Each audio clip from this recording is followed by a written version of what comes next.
আজকে উপস্থিত যে একটা দারুণ ব্যাপার নিয়ে আমার 20 বছর প্লাস চাকরি জীবন হয়ে গেল। এই রানীগঞ্জ কেসি হাই স্কুলে আমি চাকরি করছি 20 বছর হলো।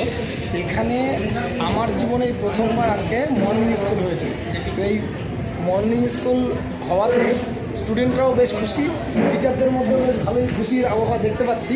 আর সবথেকে মজার ব্যাপার হচ্ছে যে 20 বছরের মধ্যে আজ পর্যন্ত কোনোদিন সকালে স্কুল হয়নি, আজকে প্রথম হয়েছে। খুব ভালো লাগছে এবং এর জন্য আমাদের যে নতুন টিআইসি নকুলবাবুকে অশেষ ধন্যবাদ। তিনি এই উদ্যোগটা সরাসরি নিয়েছে, তার জন্য অনেক অনেক ধন্যবাদ। এই যে আমাদের আরেকজন কর্মকর্তা যে উপস্থিত হয়েছে আজকে, সবাই কিন্তু অনেক আগে আগে উপস্থিত হয়েছে।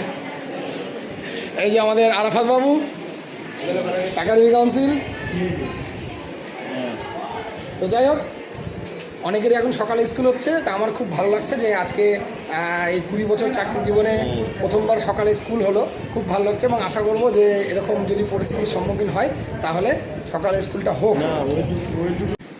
আমার জীবনে তো আমি প্রথমবার এই সকালে স্কুল পেলাম। তো যারা রানীগঞ্জ স্কুলে পুরনো স্টুডেন্ট বা পুরনো শিক্ষক আছেন তারা একবার একটু জানাবেন যে কোনো দিন কি এর আগে কখনো রানীগঞ্জ স্কুল সকালে হয়েছিল, বললে খুব আনন্দ পাবো। ধন্যবাদ।